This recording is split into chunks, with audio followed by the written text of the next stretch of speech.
Yes, people, welcome back to Mission Podcast. And today we've got a very special episode.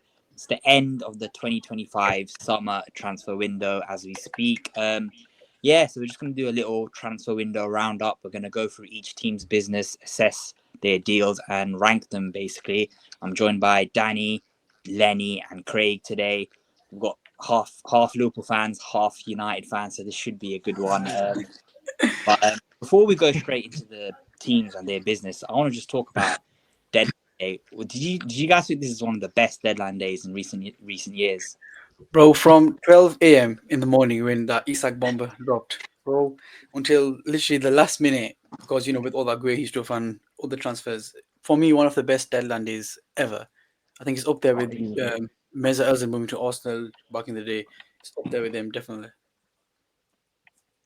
What do you boys Oh, think? for sure, yeah, I agree. I mean, it would be a lot better if we didn't have it ruined by people like Fabrizio Romano. But apart from that, yeah, I mean the quality of the transfer is amazing. Yeah, it was top. It was top, to be honest. From exactly like I said, from the Isaac deal in the morning, all the Fabra and everything. So Yeah, I agree with you guys. It was a very good one, but I kind of agree with Craig as well. I feel like the new era with Twitter and all that, it's kind of ruined transfers and all that shit. Like, you see Fabrizio Romano tweeting out 5 different things about the different stages of the transfer. Back in the day, you used to watch Sky Sports News, Jim White on deadline day. They haven't even got Jim White anymore. They've got fucking Roman Kemp on their deadline day show. Like, what is going on? But yeah, it is what it is, isn't it? Was there not one team? Was it Bournemouth that got a transfer through without Fabrizio Romano knowing anything about it? Oh, is Was it? it Bournemouth? Yeah, it was. Yeah. I think Bournemouth signed a centre half. They signed someone from Brentford, midfielder, wasn't it? No, I think it was a centre half. Was it? I think it was 13 million. And Fabrizio Romano didn't have a clue about it. Was it Jensen? I'm not sure. I mean, we'll go through now, anyways. Yeah, we'll get into. Let's start off with the biggest deal of the day then. British transfer record, £130 million. Alexander Isak has officially signed for Liverpool. The saga is over. So yeah, let's talk about this deal and let's talk about Liverpool's business in general then. What do you guys think?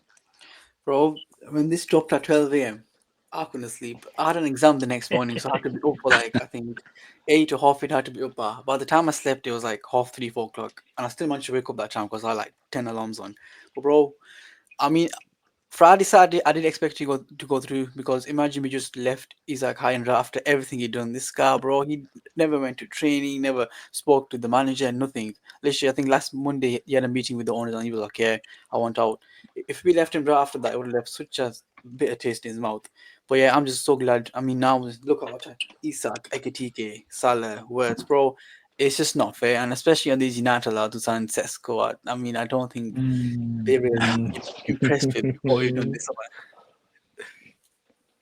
You just had to rub it in there, didn't you, Danny? I think I seen a stat. It was 52 goals in the Premier League between Salah and Isak last season. So just scary business. Yeah, I mean, another deal. Well, Mark Guehi was supposed to happen, but it fell apart at the last minute due to flipping Glasner. What did you guys make of that? This was, funnily enough, the most chaotic transfer, I think, on deadline day by far. Because apparently he had his medical done, he had his Palace goodbye video, filmed literally everything. I think he probably had done his Liverpool, media and all that as well. And then they reported it was about, I think, 6 p.m. Parish called him back. Glasner was threatening to, resign, which is just absolutely mental. That's how bad he wanted to keep Guehi. And then, with like an hour left, all news broke out. Okay, he's staying now. Glasner never let him go. As a Liverpool fan, of course, we gutted. I thought adding Guehi as another centre back would have given us 5 centre backs going into the season, which is basically perfect. I think 5 centre backs, especially for a club which are in 4 competitions, is perfect. I mean, I think we'll still get him, so it's not like we lost out on the player. I think we'll get him in January or summer, but yeah, kind of annoyed. Yeah, I mean, it was very bizarre, the whole situation. Like, if Palace were never sure about letting him go, why would you let him go through all that bullshit with the medical and filming a farewell video? That's proper dirty, But to be fair, though, to Glasner, I feel like obviously the club told him they're bringing in, what is it, that Igor Julio guy. Yeah. He Yeah. lost. He last minute went to West Ham. So I can kind of see Glasner's point. Deadline day, you don't have time to bring in a replacement, and losing a guy like Guehi is a massive deal, right? He's your club captain. So I can see it from his point of view, but I feel like there's a little thing going on with Glasner and Parish anyway, because I think Glasner's in the final year of his contract and he's not looking to re-sign. Definitely. He's probably holding out for a top club. Yeah, it was a weird one, but a good question point that's been raised by this. Like, obviously, a lot of people have had a go at Alexander Isak for his antics. Like, Newcastle fans have slated him for him refusing to play and stuff. But then he's got his move, whereas a guy like Mark Guehi, he's gone about things respectfully. You know, he's turned up to training, he's played week in, week out, and he gets screwed over. Like, what do you guys think? I think I do get that, but I feel like the Gahey thing is it's just pretty unlucky because I know he didn't fail his medical. Igor Julio, something like that. Yeah. But I'm guessing something must have popped where there was a concern over maybe something a bone or a muscle or whatever. So they cut that deal off. But I do get it. Do you think there's a chance that Glasner just didn't want him? Yeah, 100%. Because he went to, he ended up going West Ham, so I don't think it was a problem with any of the medical. If you know that, I don't think that was a wouldn't big be surprised because I don't think he was even getting game time at Brighton. issue. Exactly. So Like much game time anyway, and it's to like me, it feels like Glasner just didn't want him, so it's like, okay, let's I just wouldn't not be get him. Let's shocked. get in Gray. It was quite a baffling sign. I mean, I know they signed that young French kid. I don't know much about him, but they were always going to bring in. Apparently, they were always going to bring in him anyway, or a young centre back. So the like for Gahey would have been Igor, but like I just feel like you're losing your captain. Arguably, pretty much England's best centre back. I'm not sure if it's even arguable. I think he is flat out the best. Going to be at the World Cup starting, and on the last day of the window, and your best option is that Igor guy. I mean, I wouldn't have been shocked if Glasner was like, yeah, do one basically. And they've done him over dirty the entire window. I know they signed Pino, but I mean, yeah, they're considering they got Europe, their business has been quite tragic. Yeah, we'll get into that anyways. Yeah, I think the whole situation now, I think players will look at this and be like, look, I might as well just do what Isak does, because end of the day, he got his move. Whereas if I do the whole respectful thing like Guehi, that's what happens. But it'll be interesting to see how it affects transfers going forward. I think Guehi, rightfully so, is going to be pissed off with Palace. 100%. I'd be surprised to see if he still plays up to the level. I think in January we can probably go back for him. I don't know. I hope we do go back for him. If we just like abandon it and go for someone else, I'll feel really badly for Guehi. But you definitely should go for him. I think he's unreal. I do think our owners are our sporting director Michael Edison Hughes. I think they were an eye on him for a really long time. Like they really appreciated him. So yeah, I'm not bothered at all. I do think this transfer will go through 100%. maybe January for 20-25 million instead of the 35 million, or next summer for free. But I do think he'll be definitely a Liverpool player. Yeah. Also, we're talking about Isak, and he was forcing a move. So was Wissa. Wissa, he wanted to move to Newcastle, and he was doing the exact same thing. And maybe players have to be more ruthless now, because if you try to be nice, the clubs will just keep you. It's a difficult one. Do you not think that sets a bit like of a bad precedent? It's like, I don't like it, to be honest. I don't like your players behaving like that. Do you know what I mean? I don't like it personally. Craig, with the Isak issue, it came out today that he wanted a new contract last year, and the owners didn't give it him. And the end of this season, he basically told Eddie Howe, "Okay, I want to leave," and they didn't let him leave. So the Isak situation, I definitely get. He's in his right to be mad. I don't have much information about the Wissa issue, so I can't really comment on that. But I feel like Isak is justified, man. If you promise him something and you broken promises, that's gonna leave a really sour, taste in the player's mouth. So I think it goes both ways mainly. I didn't know that. I think it's like if he asks for a new contract, if you value him that much, why was it not given? Yeah, it's bizarre. But Newcastle's loss is Liverpool's gain. So where are we going to rank Liverpool's transfer business then? I think it has to be F. It's got to go S. I've got everyone who's signed this window. So Isak, Wirtz, Ekitike, KK. I mean, that's a ridiculous window, man. How much is like 450 million? I think. Yeah, around that much. I think So- about the end it was 480 mil, something Have like you that. have you boys seen much of that Leone? I've not seen much of him, but I mean, in Italy, they're I just know calling him he's one of the massive. best young defenders in the world. So I mean, he's got potential. It just depends how we manage him now. Yeah, he looks like a unit, so hopefully he's Yeah, good. Oh yeah, he's what 6'6", 6'7", something massive like that, and 6'5", I think. Yeah, he's yeah, massive. something massive like that. And especially because where he never went through, I feel like he'll start most cup games and even some Champions League games. I wouldn't be surprised. And you know the thing is, even though we've spent 450 million, somehow we're still in at like within PSR because we've sold so many players as well. What, 200 mil, I think, in sales. I think 220 in sales. I think it was. Amazing. Something like that. Sales was I've got here 219. So Diaz, Nunes, Kwanzaa, we stole Ben Doak for 23 million, Kelleher for 14, Tyler Morton for 10 million, and we even managed to get a fee for Trent. Mental.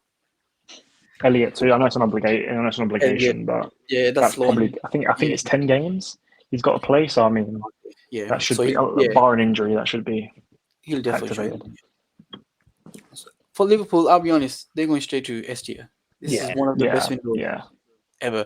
I feel like only Madrid's window when they signed Ronaldo, Kaká, Benzema, 2009, wasn't it? Alonso. I think. That window probably rivals Liverpool's. Yeah. Next club, Let's go with the Arsenal. start with Arsenal's business. You know what? At the start of the window, yeah, you were thinking, what are they doing? But then now that it's over, I can kind of plan. I think adding Eze has boosted their window a lot. For me, before the window opened, I thought they needed a striker. I thought they needed a new left winger. I thought a midfielder because I knew the other guy was leaving. Again, I think they needed depth in centre mid because they were really light there. They bought Nogodin, which I think will be a good player. He can fit in, slot in at times. Mosquera, we seen him play at Anfield. I thought he had a solid game. Didn't I really think bad. he's excellent. Yeah, Madueke again. That's a great backup for Saka again. I think he was good at Anfield. Gyökeres, that's a player I'm not moved about, but let's see what happens there. Eze, I think, is a great signing, especially on the left. They need Martinelli looked absolutely horrific on Sunday at Anfield, and I don't think he's going to start much games for him anymore. And Zubimendi, again, we want him last summer, so of course, there's a player there, and him and Rice together will be great. So for me, I think Arsenal had a really solid window. Yeah, I agree. Yeah, I agree. I think, like you said there, Danny, I think Eze it topped off the window, didn't it? They needed a player like that. Exactly. Yeah, So we're going Arsenal. I don't know. I think obviously Gyökeres is a bit of an unproven quantity. Maybe they could have gone out and got a better striker, but I mean, they made a deadline day signing, didn't they, as well? That I don't know how to say his name, Hincapié or something. Hincapié, yeah. Oh yeah, Carpe, yeah. They added depth there for no reason when they just needed more. Bro, defense. Arsenal easily have the best defense in the league. By far, the best depth by far, definitely. bro. And that's something that could potentially sway the league in their favour. I still think Liverpool will get it done, but defense wins you titles. That's the famous saying, and their defense is stacked, man. Defense does win you titles, but when you go to an away ground like they did in Anfield and just not attack us all, when we looked really vulnerable, I mean, there's questions there for the manager. All for you, innit? Just negative. Exactly, a boring one. I'd probably still put them A, me, to be honest. I was gonna say I'd put them A minus, B plus, probably A to be honest. I'll put them an A, yeah. I mean, they addressed basically everything they had to address. If they got a proper left winger, like a proper, maybe like, I don't know, Leao, Rodrigo, Lookman, I think maybe S tier, but Eze can play there, but when you put 65, 70 million into a player and be like, well, they can do a job at left wing, it's not really ideal, but he's not a direct business still. Yeah. I still like their business. Rodrigo's been flirting with a couple of Premier League clubs, obviously us, Arsenal, and I think even City and Spurs. But I don't know. He's chosen to stay at Madrid for some reason. It's weird. It's weird. I don't think he's very ambitious, to be honest. Very weird. Yeah, but hey, it is what it is. Arsenal, hey, let's keep it in North London and let's go over to their rivals, Spurs. What do you guys make of their business? Kind of in the middle, to be honest, because Xavi Simon seems like a great player. Kudus was one where everyone's signing was like, if they got the first year out of Kudus at West Ham, amazing signing. But if they get the second year out of Kudus, then I'm really not a big fan of Tell whatsoever. I think this whole buzzword of ball striking is very nice, but for me, it's like, well, he can hit a ball, nice, well done. He's a professional footballer. I think the money they've put into Tell is not really what they've needed because he's now the third striker behind fourth when Solanke comes back. Solanke, Richarlison, Colin. I think they needed a left winger really badly. I think Brennan Johnson, you look at the stats and yeah, he has a good return, but it's almost like a Darwin Núñez situation with Brennan Johnson where you look at his numbers and you're like, oh, they're pretty good. But when you look deeper, it's like, well, we should have nearly double what he's getting because of the chances he gets and the situations he gets put in and the wrong decisions he makes. So I think they definitely need a left winger. I do like the Colin Mwani loan. I don't think there's no. I think it's only an upside. If he's poor, then it's a 3 million loan. Send him back. If he's good, maybe there's a potential signing. But I feel like they need a left centre back as well because Van der Ven's injury problems. I know Danzo's good cover for Romero, but no left centre back. Sign him when they probably have Ben Davies. I feel like they need a left winger and a left centre back. But other than that, I think they did do good business. Yeah, I agree with you, Lenny. I think the signing of Colin Wan baffling, but I mean they could shift Richarlison over to the left and go with Colin Wan. Solanke's also out for 3 months as well, so they did need a backup striker for the time being. But again, when Solanke comes back, maybe Frank's not the biggest fan of Solanke, but we shall see. What are your guys' thoughts on Xavi as a player and a signing? Do you think he's better than Eze or Gibbs White, who they've been linked with also? No. Xavi Simons, I rate him highly. I think I said it to you last night, Danny. I think Xavi Simons is a brilliant player. It's just how he fits into that Thomas Frank system. I think he will. I think he'll do really well, but I might be proved wrong. Craig, you made a great point there. In Thomas Frank's system, he doesn't normally play with the natural 10. He usually plays with someone who can drift between 8 and 10. Yeah. Exactly, yeah. So I feel like Xavi Simons probably suits his system greatly, to be honest. I think he'd be a great signing for Spurs. Of course, I think the Madison injury didn't really have an effect because Madison's a pure 10 and I couldn't really see him fitting in Thomas Frank's system. I don't know about you. Yeah, no, I agree. He's not really hard working off the ball either, which Frank seems to love. I mean, last year he used Damsgaard as his 10. Yeah. And I think Gibbs White would have been the absolute perfect number 10/8 if they had Paulinho, Gibbs White, and Sarr, who I think Sarr has been incredible so far this season. But yeah, I think Xavi Simons could be good. Will be pretty good. I've not watched too much of him apart from Champions League and internationals, but he seems very talented. Yeah, I mean, obviously he was their third choice 10. They've been looking for a 10 all window, really. That shows how much confidence Frank had in Madison. But yeah, obviously Gibbs White, that was pretty much a done deal. And then Mr. Marinakis said no. That was hilarious, man. That whole interview Gibbs White done with Marinakis there. Just at gunpoint. Yeah, but you know what? I think Spurs have done some solid business. I think the signing that's going under the radar is Paulinho. I think he's going to be a big signing for them. But yeah, I think I'd give Spurs a solid B, to be honest. Yeah, I agree. Yeah, I think B's fine. Yeah, B's good. Yeah, B's fine, I think. Right, since we're still in London, we might as well move over to Chelsea. Listen, I'm not being moved by these guys' business. I'll be so honest. But would you pull up their deals there, Danny? Pedro, yeah, I'm just trying to. Yeah, I'm just. It's like FM, Pedro. I'm not moving my Gittins. I'm not moving my Garnacho. Hato again. I think he's a great player. Delap, no. Estevao, I think he'll do good.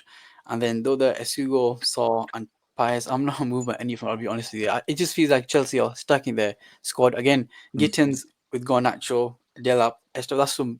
That's some unbelievable attacking depth, but or any from really that good. Like they've spent how much money we've spent on Isak and Ekitike, and they bought all them players where them players just improve your team automatically. So I'm not, but I think Pedro's a great player. What he's shown us in the first few weeks, I think that's what to come. He's better playing as the second striker. opposed to just being a lone striker up front. I don't think he's great at that. But now, I think the Delap's got injured for, I don't know how long he is, but he's out for a long time. I don't know if they bought Pedro up there, or they bought that striker back from Sunderland. Maybe they start him. Jackson was a crazy move as well. And he did get his move finally, because apparently he was there, and then they wanted to get him back because Delap got injured. So yeah, I think Pedro will do good. The rest of the signings though, about Estevao and Hito, I'm not really moved. Yeah, I mean, João Pedro's a great signing. That's someone I rate very highly. I've told Danny this before. He's a guy that I wanted at Liverpool for a number of years. But yeah, it's a good signing for Chelsea. But then you look at the rest of their business, and it's like, I don't know what it is about Chelsea. Like, it seems like every window these guys drop 60 to 80 million on someone, and don't just look the same. It's like, I was just going to say then, Carpe, yeah. I mean, like, I just don't get their transfer strategy. It's like Bremo, didn't it? Yeah, look at the players they've signed there. They've got maybe 2 starters there, 2. Yeah, 2 or 3. I want to ask the United boys, what do you make of Garnacho's transfer to Chelsea? Yeah. I think it's a good quote unquote market opportunity for Chelsea, because they love doing that. I think 40 mil is a little bit cheaper than if nothing was kicking off behind the scenes. I think he would go for maybe 50, 55. I think they could definitely get that if they were to sell him in a year or two to maybe someone like, I don't know, Atletico Madrid or someone. I think at United, the issue was we overplayed him. He got everything too quickly. There was a stat he had 40 Premier League starts in a row, which I think for a kid who's 18/19/20, who isn't like a top tier talent, even if you're a top tier talent, I think that's ridiculous anyway. So I think everything got given to him too quickly. His impact was amazing off the bench. It progressively got worse as he become more of a starter. So at Chelsea, if maybe they start with Gittins, or they start with Pedro on the left, or I don't know who they're going to, or sorry, Neto off the left, or Estabio on the right, and then bring on Garnacho, I think he could have actually a pretty good impact, or Gittins off the left. But I don't know. It seems like he might be sold in a couple of years for profit, I can't lie. But Chelsea would be happy with that because that's what they do. So Yeah, I mean, Chelsea's really, they need some investigating. I think they've got a feeder club, haven't they? Strasbourg or something. yeah, Strasbourg, yeah. Just keep selling and loaning their players there and buying players from. I think, what was this deal with Enciso? Is it from Brighton? Yeah, it's very odd. And they sold the Chilwell to Strasbourg, which is just hilarious, man. Man, Teoi, man, I don't know what he's cooking over there, but yeah, again, I still think they've done. I mean, João Pedro's a good signing. Estevao looks good. He looks very, very good. Would you guys say B or would you guys say C for Chelsea's window? I'd give Chelsea a C. Yeah, I think C's fine.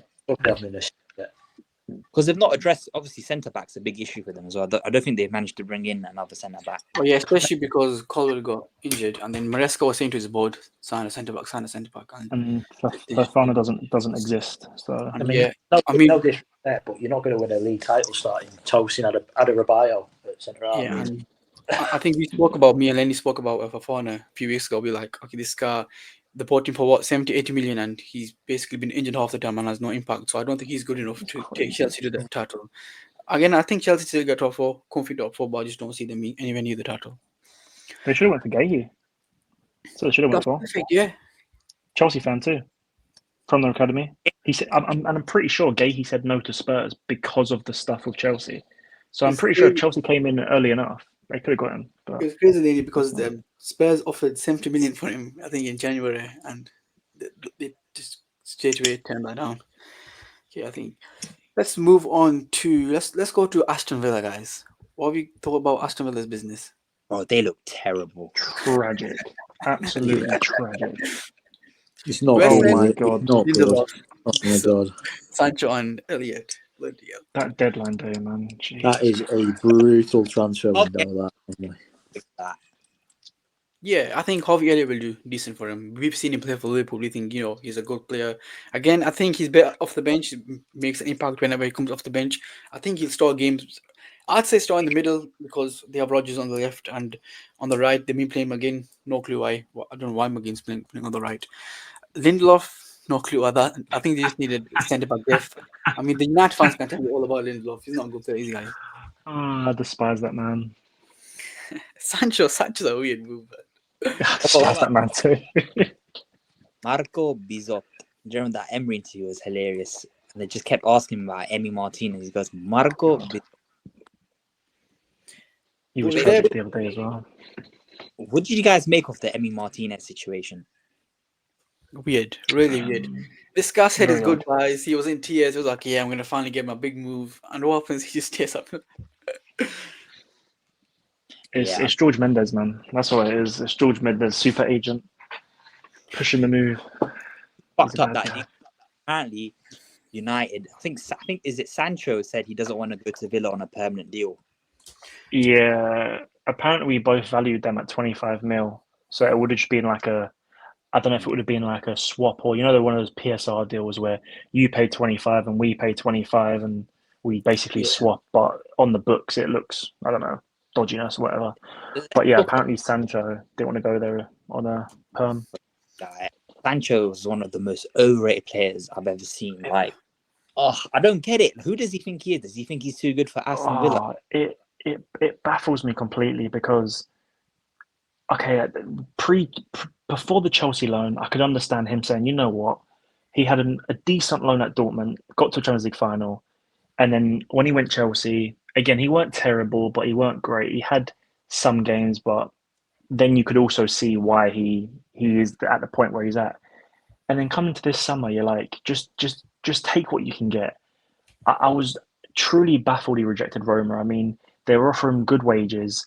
Gasperini, who just signed to Roma, is known for like reviving careers. And I felt like the Serie A would have been such a perfect move for him. But I genuinely can't believe he said no. I mean, he's driven by money.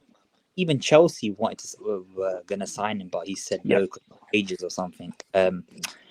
Yeah, and then he said no to Roma, which would have been a great move for him. But he's decided to go to Brum for a season, which is a bit baffling. I mean, he can't take his girl there. Villa is not even his level. I think more of a Fulham is his level, to be honest. I think he's lucky to even get a move to Villa. But I mean, yeah, this guy, he's had so much talent. He came to the Premier League with so much hype around him.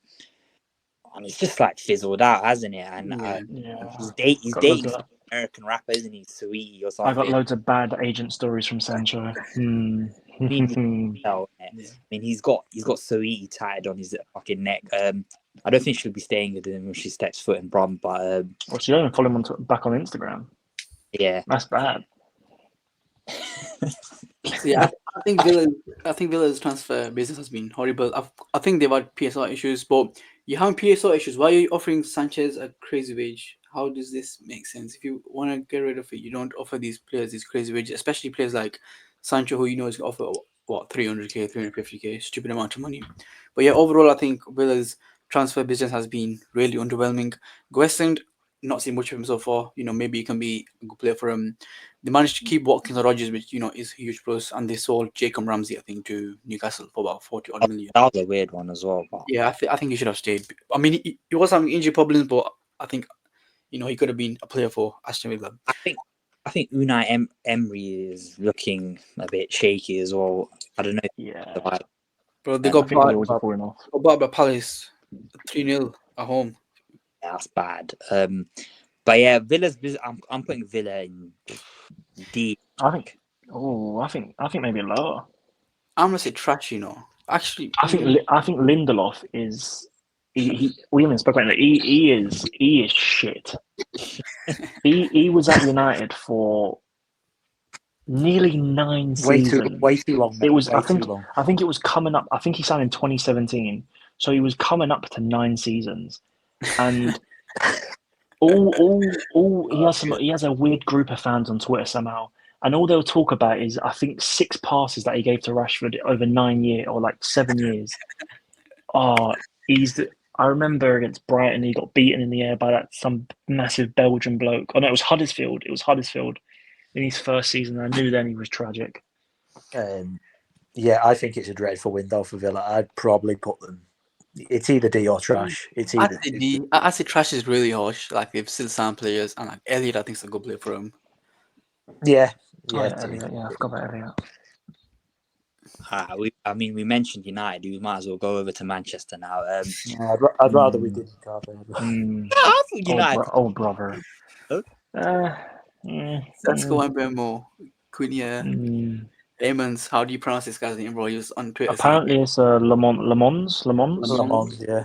Le Yeah. Mans, yeah. Who's this Leon guy? I had no clue. Just some The 18-year-old deal was done. bodybuilder. It It seems either in like. January or last summer, I think. All right. Yeah, he got signed in January last year. Yeah. Listen, I like the signings of Mbeumo and Cunha. I think they're two great Mm. attackers, and that's the exact signings United should be making. The best players of the mid-table clubs is where they do best. You take Mbeumo, who was by far Brentford's best player with Vissa. Cunha, I think, was the reason Wolves managed to even stay up last season. Sesko, I think he's too raw, and I don't think he'll have much success in the Premier League. Lamons, we'll see how he gets on. I mean, he's probably already better than Onana by default. That's not really hard. And the other keeper, Bayender. I think United have an okay window again. They probably needed a centre midfielder, definitely a Wharton or Baleba, and they didn't manage to get that in. But yeah, not the best, of course, but not the worst. I think Yeah. well with the sales, obviously they've gotten rid of Rashford and Garnacho. I just want to ask the United fans, why do you think your young players are not making it at the club and they have so many problems?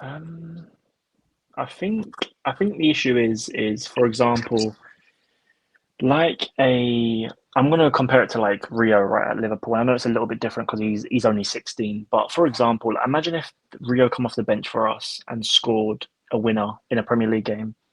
Mm. Next week, he would almost have to start. And I think Yeah. that's the issue. It's like when these young players make a difference, is that they become first name on the team sheet, which is it's really not good for them at all. Like you almost look at what Pep did with Foden, and maybe it was a little bit too much. Like he took a little bit too long to get into the squad. But for example, when Rashford made his debut and he burst on the scene, I understand it's hard to drop someone in form like that, so I get it. But again, basically just played non-stop, and then Garnacho burst on the scene, 40 plus starts in a row. Kobe on the Ten Hag, I think he got like 30 plus starts in a row. I just think they burst on the scene, and because especially in the midfield area, we haven't addressed that position since Carrick. Like realistically, we have not signed great midfielders for the last 10 years. So I think oh brother, so when a young player comes in like a midfielder or a winger, I feel like they make an impact, and we just give them the tag straight. Like the Viva Garnacho song, the club pushed that from day one. Like it wasn't really so much the fans; it was the club. And I think it's just too much sometimes. You need to look after them, and we don't do that enough. I was going to ask Lenny, do you think there's too much pressure on the United youngsters at times? Oh, a million percent, a million percent. Like for example, the Garnacho made his debut. He scored, I think it was in the Europa League, and then I remember he scored a winner against Fulham before the international break a couple of years ago, and just immediately it's like he's our next Ronaldo, and then the fans believe it, and I mean fans get excited. I understand that, but then when the club pushes it and pushes the Viva Garnacho, and apparently they were telling that, oh, you're going to be the future number 7. You're going to get the number 7. I just think it's far too much, far too quickly, and I mean, and it's just a problem. we can that we go have. back as far as Marcus Rashford. He made his debut at 17 through an injury.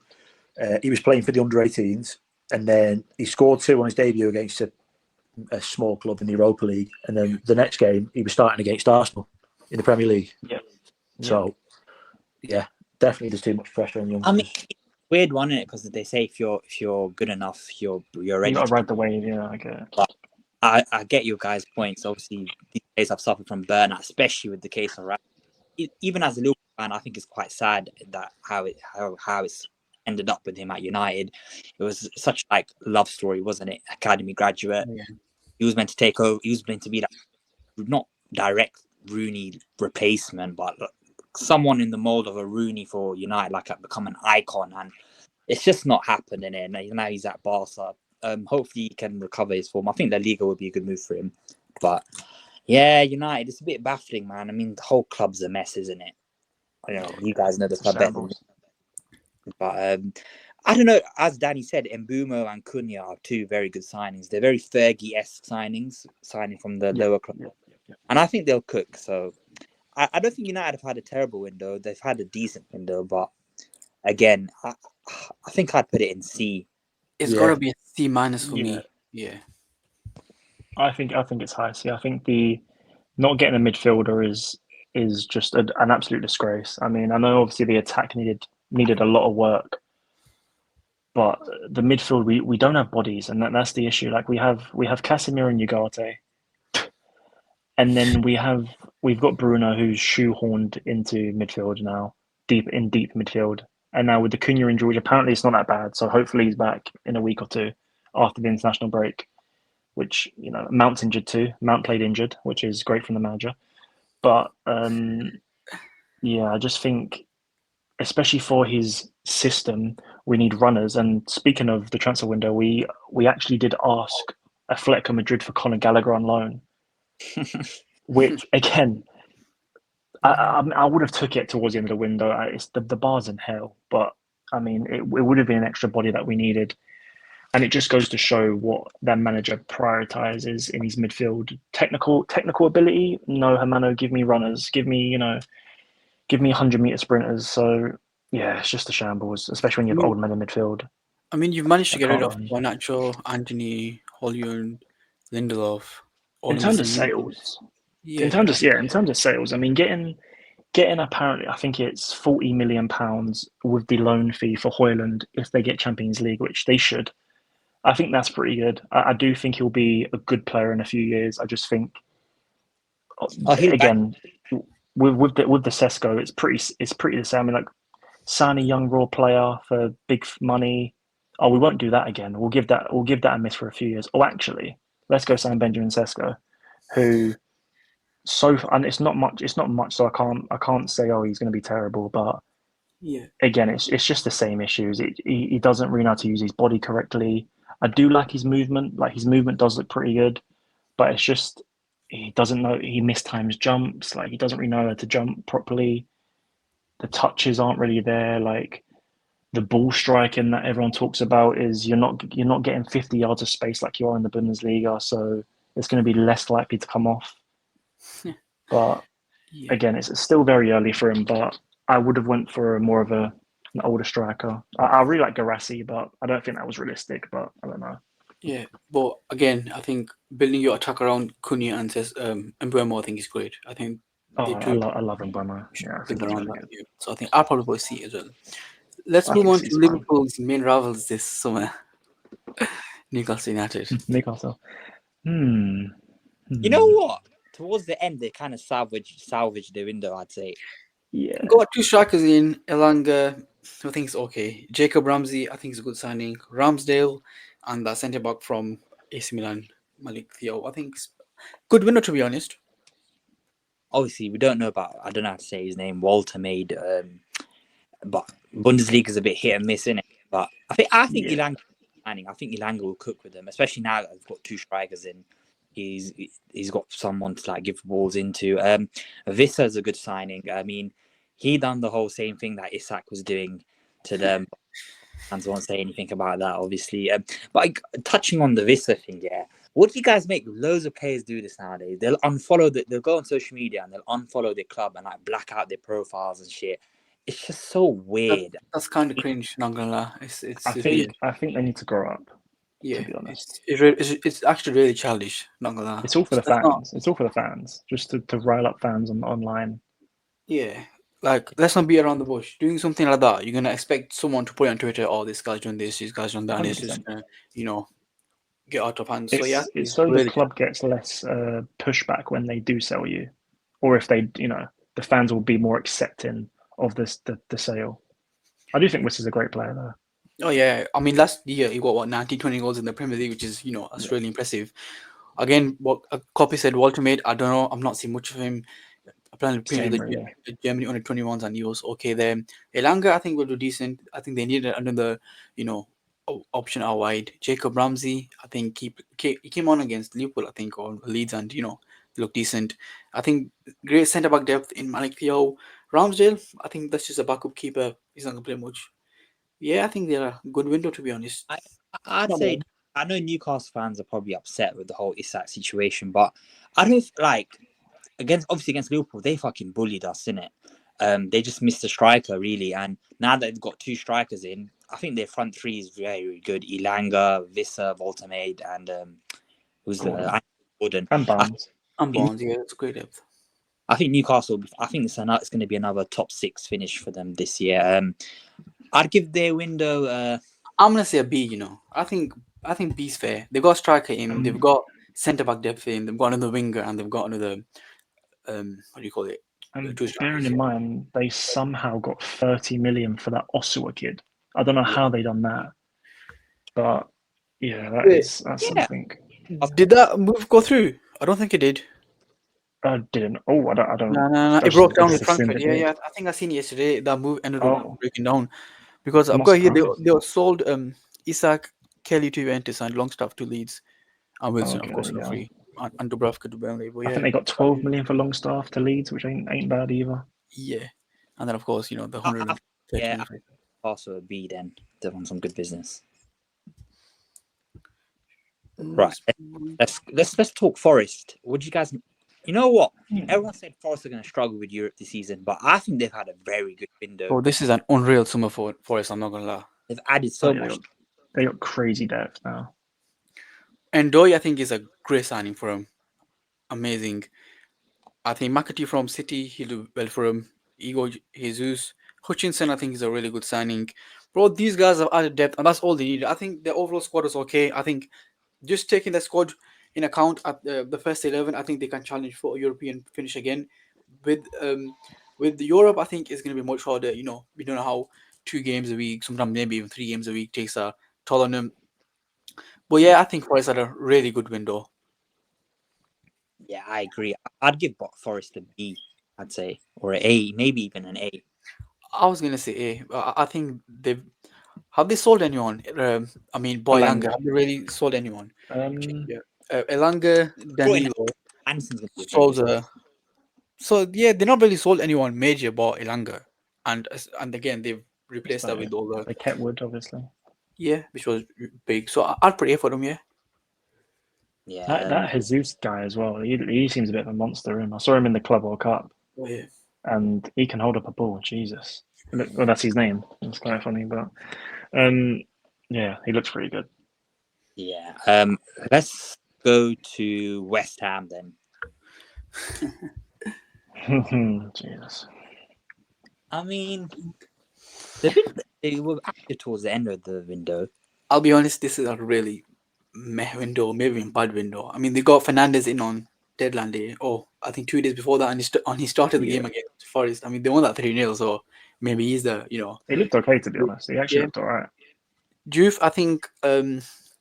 I mean, he looks okay. I think he's good attacking wise. We've seen him against Forest, and I mean, he got the assist against 2 assists in 3 games. Yeah. Chelsea. Yeah, He got another assist against thingy as well.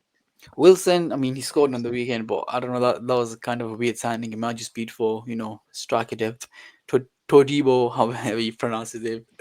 Yeah, I think he's a good signing for a good centre back. I wouldn't say it's the worst window, but I wouldn't it's not anything that I'm crazy about. I'd give it a C, or maybe even a D. Maybe even a D, to be honest. I'd give it a D. Yeah, the keeper seems a bit shoddy as well. Funny enough, because he actually impressed me at Leicester, and even United were linked with him. But in the few games he's played, he's looked very, very shaky. Against Chelsea, he was quite poor. That Hermanson, I think his name is. Yeah. Let's move on to a club which have basically signed no one. Palace. Oh man. I mean, I think Jeremy Pino is a good signing. He's the Ezra replacement. I think he'll do well for him. Souza, I'll be honest, I haven't seen much of him. Same with Canva, I don't think I've seen much of him. They've not really done much, but again, we were talking about it. If they manage to keep Guehi, Wharton, and Eze, and they manage to keep 2 out of the 3, which I think is huge for him, especially with Mateta up front, and we've seen it against Palace, bro, they absolutely battered Palace all over the place. So yeah, I think again with a good manager, I think they'll do decent enough this season. But with Europe. Palace, they didn't really need to bring in much because their squad's already very good. Yeah, it was just, of course, if they did lose someone, Wharton, they managed to replace that or Guehi. They linked with that guy, that El Khanous or something. Oh, yeah. Yeah. I think that would have been a very good signing if they managed to. You would have, because they were looking to him play on the left, but they ended up signing Jeremy Pino, which, again, in the he's young and he did well in the league. Let's see how he does in the Premier League. But I wouldn't say it's anything great. But again, they didn't really need much. Yeah, I would put him in D though. I think Yeah. getting in Europe and spending what 40 million. I don't think it's enough. Sosa, funny enough, I actually watched him quite a bit a good few years ago when he played for Stuttgart, and I thought he was really promising. And then he went, I think he went on loan. I think he went to Ajax and he went on loan somewhere, and he hasn't been the best since. But Pino, I'm pretty sure he's come back from I don't know if it's an ACL or an Achilles injury. So I think that's why the price was pretty much low. Because I remember he was linked with Arsenal a few years ago for like 50 mil. So I think the injury come after that. But I think again, Adam Wharton just got injured at the weekend. I don't know how bad that is. But then now you're left with a Will Hughes, who I think's incredibly underrated. And who's the Colombian centre mid they got? He used to play for Bournemouth. Oh, what's his name? Oh, I think he's Colombian or Ecuadorian. I can't think of his name. But they're left with him and Will Hughes. So I feel like maybe a centre mid was needed for Palace too. you know what though? I give credit to Glasner, bro. He's running a pivot with fucking Wharton and Will Hughes, like somehow, and it's working. That's what I'm saying, man. That's what I'm saying. He's a great Jefferson man. Lerma. That's it. Lerma's Lerma, the yeah. guy that they've got. But Listen, yeah, I mean, he's doing a great job. just looking at the squad right now, I think Henderson is a great keeper for him. Guehi, Richards, and Lacroix. I Munoz. think Munoz and That's Mitchell, Hughes, another guy, Wharton. Dean Henderson. Don't know why. Yeah, and so I think he's been great for Mateta, and then they played Kamada against Villa, but I think that will of course be Yerme Pino. I think they've got a good squad, but like Lenny Have said, they got a backup striker? I'm I don't- not sure they have. I don't. Well, they have this Justin Devaney, probably a Palace youngster. But I don't think they got a real, backup striker. Oh, But like Nketiah. That's it. this way, he still plays Eddie for Nketiah. Palace. You still play for him. Yeah, they bought him for like, was it like maybe 30 mil or something? I'm pretty sure, wasn't it? That's not good for footballer. Yeah, it's not good. But yeah, like Lenny said, they're in Europe now, and I think they're gonna need much more to have a good finish, and they simply didn't spend enough. Yeah. Let's move on to Wolves then. I don't recall. Have they made any signings, Wolves? They made Larson a permanent. The kid from Fluminense. I said kid, he's 27. Yeah, this is not a good window to be honest. Let's be honest. I mean, we can't really count Lawson. He was there last season, but the rest. Yeah, I have no idea who that Genk guy is, but Bad window because they've obviously lost two very key players as well in Cunha and Ait Nouri. Yeah, I'm gonna put Wolves D to be honest, or trash. They'll be our first trash, I think. I think D's trash. I think losing two players like Cunha and Ait Nouri, and your replacements are. I'm pretty sure they came within house. To be honest, I think they're playing that. Is it Hugo Bueno at left wing back now, or maybe playing right wing back? I don't know. So I think they're playing Hugo Bueno there, and then I think they're playing a centre mid out wide. I don't know his name, but they keep doing this thing where they keep playing central midfielders at wing back or on the wing, which is very odd. But they don't have many options, so I get it. They were playing. Their window is being bad. They were playing Kijon Hoover, a former Liverpool player, at right back, before he got injured. They had Hugo Bueno at left wing back, and I don't know who he is. I think maybe some. I don't know who he is at right wing back. Is it Belgade? It's him or the Shata Sugar. It's either him. Oh yeah. Yeah, I think they're playing him right wing back. But looking at that squad, it's not really impressive, man. Like your front three of Monetzi, Huang, and Arias, and of course, the man should keep stand also. He'll be starting. I've said it before. I think they're going to be in a relegation scrap. The pivot of Joao Gomez and Andre, I think, is a really good pivot. But where the goal is going to come from, Strand Dawson. Yeah, trash is fair enough for Wolves. Let's move on to Everton. Obviously, Everton, we've got a new CA. You know what? I think they've done some solid business. Grealish, amazing Dewsbury Hall, Barry Dibbling, the young centre back from Bayern Munich. This has been a really good window for Everton, and it's shown in the first few games. Yeah, I think it's an excellent window. I think you've pretty much got a hole in front four. Obviously, they won't start, but Travers, I mean, it's nothing to shout home about. It's a backup. Apparently, that role guy is quite highly rated. I've not really seen him play ever. Grealish has got off to Diblin, Grealish has been. I'm not the biggest fan of Grealish, but he looks like he's at home, mid-table baller.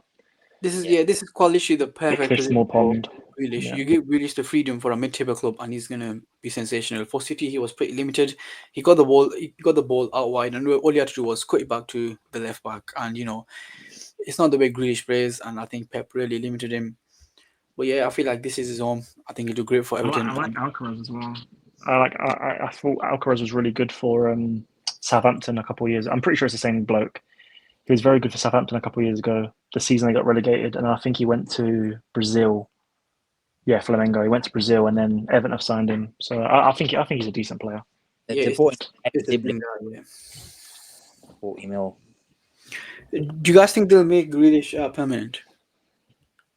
Yeah. I think they will. If he I cooks, think It was 50 million, right? I think that was the price. yeah. I think they'll probably renegotiate, and maybe he goes for like 35. I don't think they'll pay 50. But again, I mean, if he does unbelievable and they get like 10th, because I think I had them 10th, I think, this season. If they could ever somehow push for Europe, again, it's very unlikely, but you you never know know. what? This is an early prediction, yeah. I say if Grealish has a good season, I can see him going back to Villa next year because obviously they're going to lose Morgan Rogers. Oh. Villa. Morgan Rogers is on the move, I think, next year. So They'll have no left wingers, or Sancho will be gone. I know that Guesan can play left wing, but I don't think he's. I think he's ideally a striker. So yeah, that's actually a great shout. I'm calling it Jack. Jack is back. I'd put Villa. I'd put Not him at- Villa. I'd put Everton B, A, maybe A. I'd put him. I'd put him A, to be honest. Yeah. I think especially for them and what they've needed, creativity. I mean, they kept Brantwaite. I know he's injured currently, but they kept him. Him and Tarkowski is a decent partnership. That was massive. Jake keeping- O'Brien. Yeah. I think they've had a great window. Branthwaite, I think. What was Is that? that sorry? Signed a new deal as well at Everton, Branthwaite. Oh, yeah. Yeah. Let's move on to a club which have basically done nothing again. Fulham. Oh, they signed that Kevin, did they? I didn't know if it was actually done on deadline day or not. And I think on the last day. Well, this window again is just pointless, isn't it? They've done absolutely nothing. Fulham, Yeah, wow. they're just guaranteed 12th, 13th every year. That's it. That's their role. Yeah. They seem to be pretty Marco happy. Silva was just very good. I like him though. He's a manager, but yeah, I think Fulham, they're not very ambitious, to be honest. They're just happy to be there. Who's their owner? Are we surprised? Are we surprised? Tony Khan, man. Are we surprised? No, we're not. But yeah, I mean, we haven't spoke about it because we never did the Premier League roundup this week. Sorry, guys, I was busy. But, bro, they got robbed. They got robbed against Chelsea. yeah, that was it. Was it Josh King or something he scored? Yeah, Joshua King. Some stupid reason, bro. This sports come to a time where you can't even touch the other guy and they'll give you as a foul. It's just crazy, man. You know what? Let's go on to Sunderland then. I think out of the newly promoted teams, they've easily done the best business. They've had a incredible window. Yeah, how long this is? Diarra, Adingra, Enzo Lafi. Bro, Mukiele, this is an Siddiqui. great window for him. I mean, it's shown, right? They've won 2 games out of 3 against Brentford and opening game against West Ham. I said it before. I think if they're gonna have any chance of surviving, they're gonna have to win pretty much at least half of their home games. If they have any chance of surviving, because away they went to Burnley and basically lost 2-0, and I don't think they played quite well there. At home is gonna be where they're gonna have to turn their stadium into just home turf and make that ground electric every game. It's horrible to play against.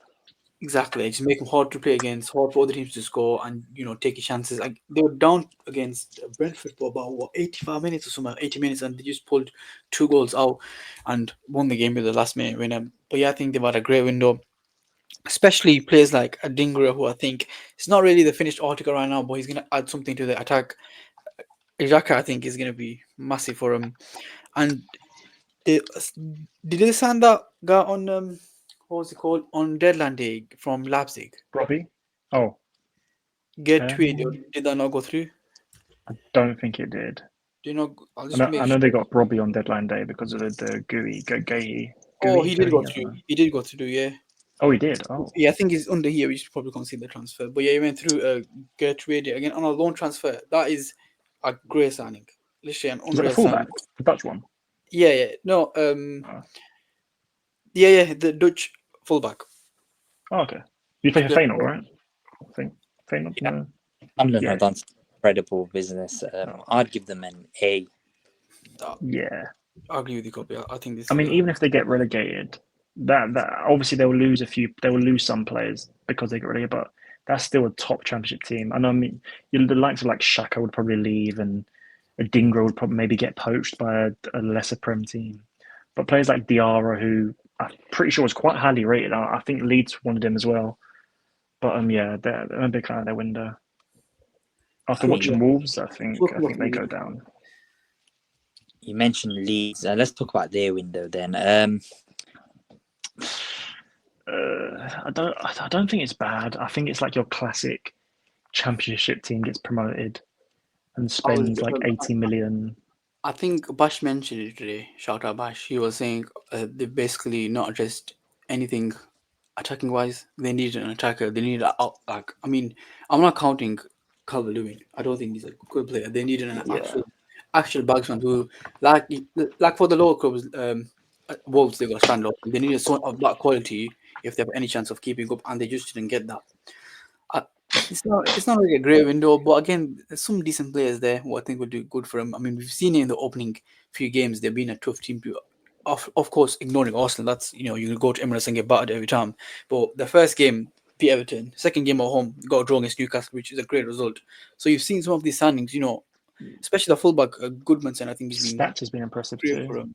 Exactly, yeah. So few good I'm pretty signings sure there. he's second. But I again, mean, they've not. Okafor, this Oka, I don't know how to say his name, Okafor guy, he might be good for them. We'll see. I think that's Yeah, probably. I yeah. think they need a winger though. I think that's I see. I follow a few Leeds fans and they were saying like they needed a new winger, and it's just like they're not big fans of Aronson. And is Jack Harrison still there? Or is he still at Everton?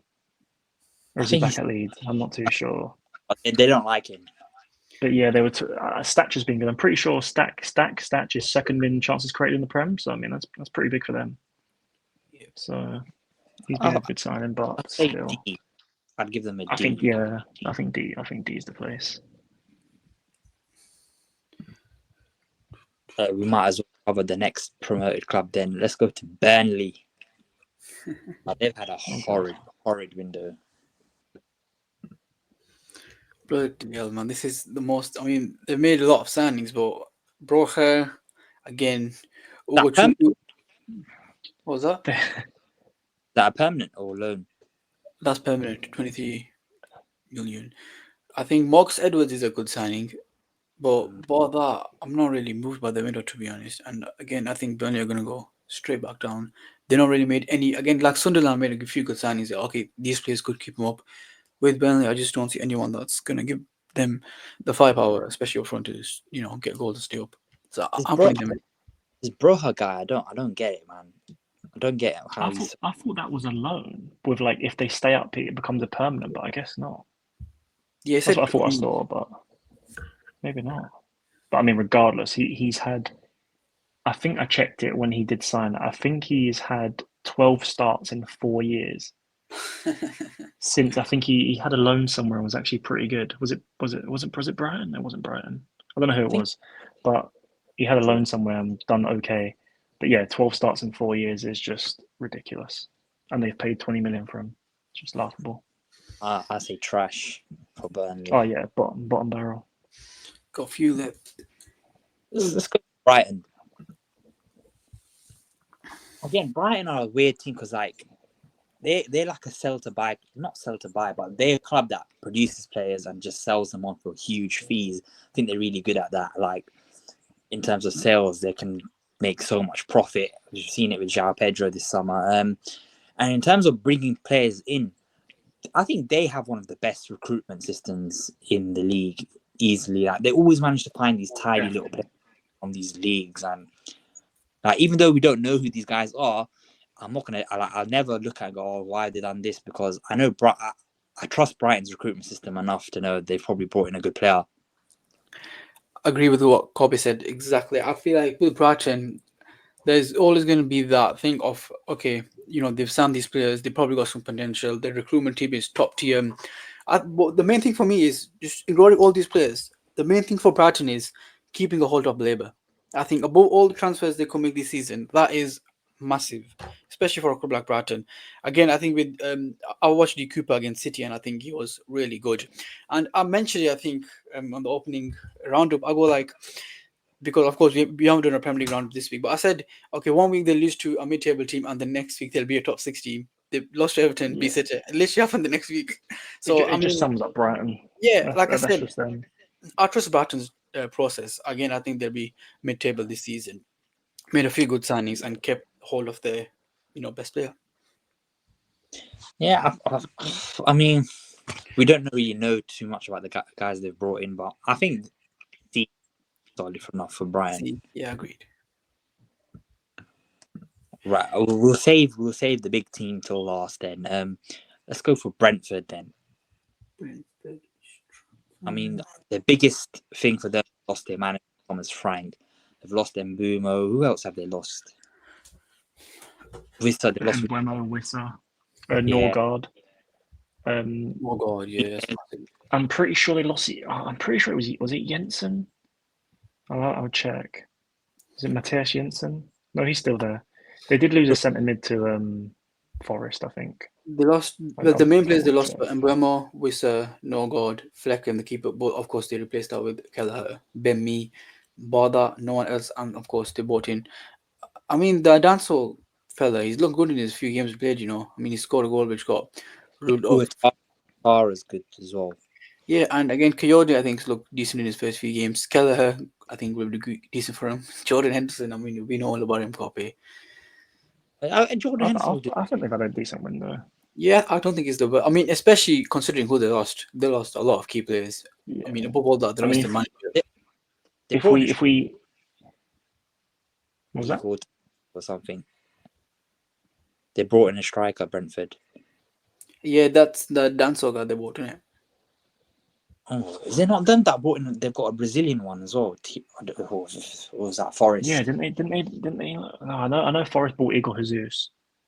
Yes, I think it's Igor. Yeah, they had him last year. Yeah, they had him last year. Igor, yeah. He scored a couple goals in pre-season. He was actually pretty good.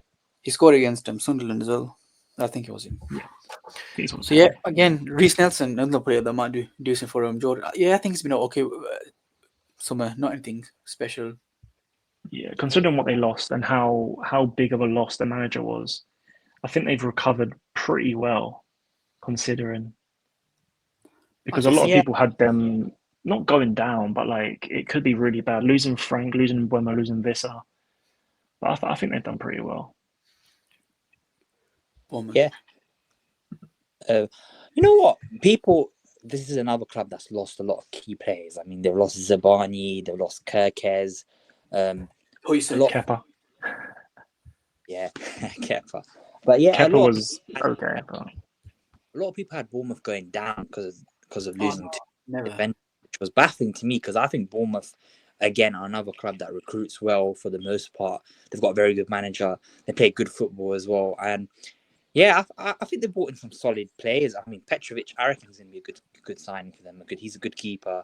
Ben Doak, I don't know. I don't really rate Doak, but maybe at a lower team like Bournemouth, he'll cook. I mean, I rate their left back that they've brought in, Truffert. Yeah, Truffert looks really good. He was really good against Liverpool. Their business, I think, has been great, to be honest. Let's just look at the opening 3 games. Against Liverpool, I think they were great. I think they could have easily won that game. Then they beat Wolves 1-0, and then they went to Spurs and beat Spurs 1-0. I think, like you mentioned, Truffert, I think, is a great signing. Truffert, that's a great replacement for Kirkes. I think signing Ben Doak, he probably be an option off the bench, not bad. With the other Adli from Leverkusen, I think we do decent for Petrovic. I think he's a great keeper. But, yeah, I think they were. I mean, people who were saying Bournemouth are going to go down have no clue about anything. Bournemouth are Yeah, not I going can't, to I be can't believe that. anywhere near the relegation zone. I think they'll be around 10th, 9th, 11th, around that position where they were last season. Okay, window for them. Yeah, I think it's a fine window. I'll give them solid C though. I think C for Bournemouth. the last club. And Yeah. last but not least, the blue side of Manchester. Well, Manchester. I will This is. start. I think this is going to be a Interesting. debate. I think I've addressed this on the first Premier League roundup.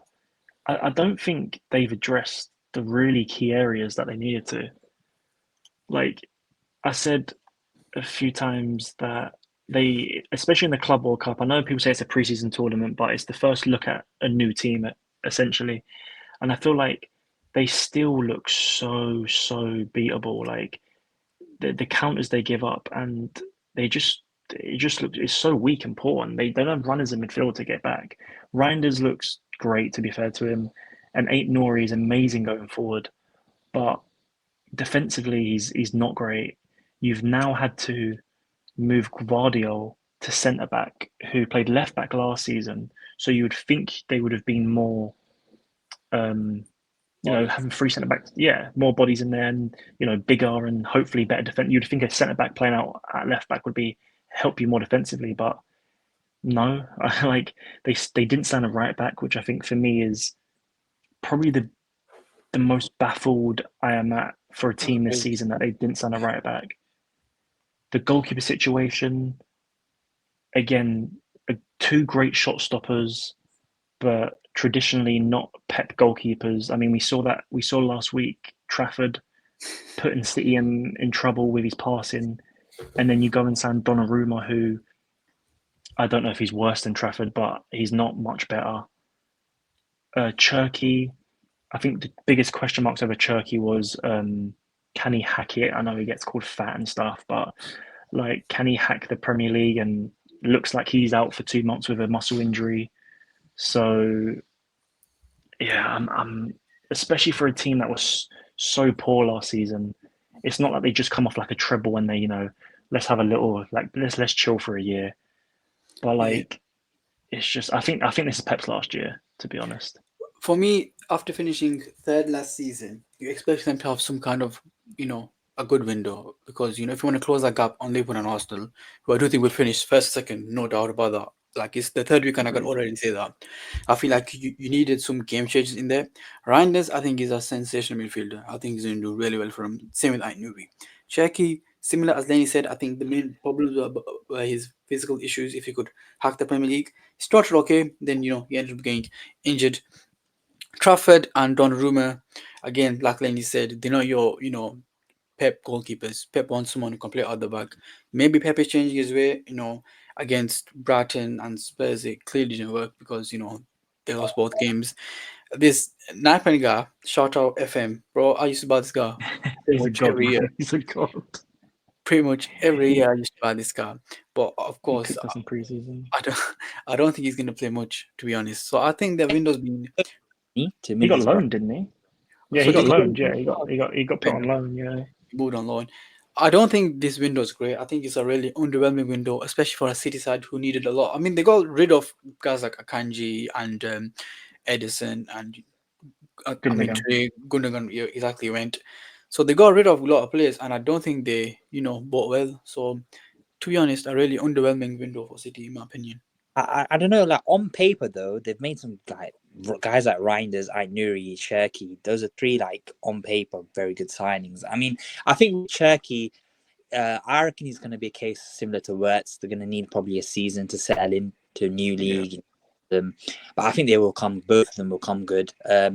Reinders, he's been very good. So it's weird, isn't it? Because after the first game week, everyone was like, "Oh, City look amazing," and then It's Wolves away, man. They quite It was. probably. And the thing is, Wolves could have scored a couple before they conceded. For the to be first 30 honest. minutes, they were the better team. They had a few opportunities and they didn't take advantage. And then, Man City just ran away. That happens when you have players like Holland up front. I mean, yeah, the goal situation is very interesting. I mean, obviously, I think Trafford's from the academy, though. No, Manchester. Yeah, he used to play for them. Yeah, they had a buyback. yeah, this one we went to Burnley and then he came back. Yeah, I mean, this is interesting. I mean, a lot. Like, I've seen a lot of City fans have said they want Pep. They want Pep gone. They want Pep gone for a while now. They think that even with this squad, another manager could do way better with it. But I don't think so. You know, I actually don't think so. I don't think the City squad isn't really the most greatest Yeah, squad they've had much better I squads. agree. Let's look at the forward line. You got Holland, you got Their Marmoush, then wingers are you got poor. players like Poor Doku, wingers, man. Savinho. They are not players that would scare a team like your Sterlings, your Sonys used to actually scare you. They're not those players. I don't think you can. I mean, of course, you can't blame Pep. You know, he is the one who's in charge of the team for putting it out. But the team isn't really all that. You know, especially with Rodri coming back from injury. He looked okay against Brighton, but he's come back from an ACL. Reinders, the fans don't like Bernardo. I think they've all turned up Bernardo. They want Bernardo out ASAP. Foden, he's been really poor for the last year. Like really, really poor for the last year. There's question marks over him. Doku is a player I haven't rated for about 5 years. Liverpool Yeah, wanted this guy about 5 years ago for a cheap price when he used to play in, the French league. And full foreplay. I've No. never seen the hype about this guy. He's just score, or get assists in 3 p.m. games against the likes of Bournemouth, and people call him just this great winger. I think again with Savinho, I think he's really young as well, and I think he needs time. He's not going to be this starting winger for City. Marmoush, I think he's a good player in my opinion. Holland, speaks for yourself. Again, I just don't think they've had a great window, man. When they actually needed a great window. I do agree that their squad's not as good as I think. I think if their manager wasn't Pep, I think people would then be honest about Man City's squad because I think their defense is it for a team that finishes in the top four every year. It's not good enough. Like Ake, I know that Kanji's gone now. Stones, you get 15 games out of. Ruben Diaz is not as good as he once was. Their right back depth is Nico Lewis and Mateus Nunes. Their wingers are tragic. Bernardo's still starting in 2025. And They wanted Livramento, which looked like it could have happened before the window, before Newcastle completely shut it off. That would have been a great right back for CR. I think he's one of the could play both sides best too. in Premier League. Exactly, it could be left back and right back. So yeah, again, I think the right back especially they needed a right back, and it looks like they're gonna be stuck with Rico Lewis and Nunes there. Yeah, where you guys Quite put cool. D or C? I think C. I'd say C, because again, Nuri and Reinders, even Cherky, I think are good signings. Yeah, it's very top heavy. I'd say their signings. Yeah. Yeah, I'd say C is fair. Right. Is there anyone on the list you disagree with or you'd move? Not really, to be honest. Yeah, not really. I think I honestly think I would put Villa down. I know that might be harsh, but I think them getting into Europe, and I know obviously they've had PSR issues with the wages, but I think Sancho and Lindelof. I do like the Elliott. I do like the Elliott move, but it's not. It's really like Lindelof is not Premier League like quality. Maybe lower end of the Prem, but this is a team that realistically should be fighting for sixth, fifth, like maybe not top four because the resurgence of Chelsea in the last year. But I mean, I don't know. I really haven't liked their window, Villa.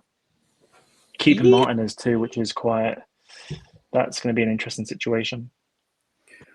Marco Bizot. Bizot. Yeah, we could move Villa down to trash, to be honest. Yeah. But other than that, I think we've pretty much done. Yeah, the rest is ranking. Would you guys move West Ham down one, or do you think the last move Fernandes may have just saved them? They salvaged the window a little bit towards the end. Yeah, probably. And they managed to get better as well. I think he was linked with Villa, wasn't he? Fabrizio was like, "Oh yeah, he's accepted the move. Here we go soon." And literally the next day, he scores and he kisses the badge. Oh, well. Kisses the badge and point. And he done a celebration where he put the phone to his ear and then he put it down. Too funny, man. But, I don't know, man. It's been a very interesting window. I think this has been one of the better windows in recent years as well. Even with the deadline, incredible. A lot of Prem to Prem moves, which is nice. Yeah, it was all the top clubs making big moves. Like I think every top club made basically a big move or big signing, or even like 2, 3 big signings. I mean, with Liverpool, maybe about 4 or 5 big signings.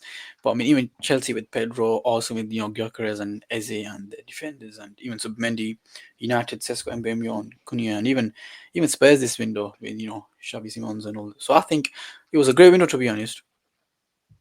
I think my favourite ever deadline day moment. Well, I don't know if you guys remember when Odemwingie rocked up to QPR. He was in his car and he was so happy.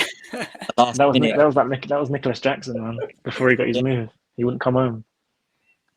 Oh, I don't blame him. I don't know which window, No, or if you guys remember, but Keylor Navas and De Gea, which what window was that? Oh, that was. Was that January my or was God. that summer? This was when Navas was good, so this would have been like 2017, I think. 2018, 2017, but that was again, 2018. that was hilarious. Yeah, my favorite moment's probably the when Liverpool were signing Mane, and there was like, oh, it's Mane in the car, and it was just a random man that just jumped out the car and was like, oh, and that's not Mane, it's someone else. This is what it's about transfers and deadline days. Sky Sports needs to bring this formula back, man. In the era of Twitter, guys like fucking Fabrizio, Ornstein, Indy Kyler, there's just so many of these fucking. Oh, idiots. that guy, man, that guy needs a slap. That guy got one. What do you call it? He got one. He broke one sauce. And buddy, the David Austin goes, "Oh yeah, this guy." Oh, I can't believe what he did, man. Quite literally straight after that, yeah, he's just been quite literally breaking the most random news ever and just expecting to hit one. He said Geki was in tears with his family. Like, how do you know, man? Was you there? Like, he was saying something with Isak, like, oh, he's so emotional right now. Like, bro, there's no way you have any access to Isak's family or Isak's friends. One of you two can become my. Oh man, it's just yeah, that's been the 2025 summer transfer window Premier League roundup or whatever. Let us know if you guys agree with our rankings. But yeah, it's been a good one. We'll see you guys for the next one.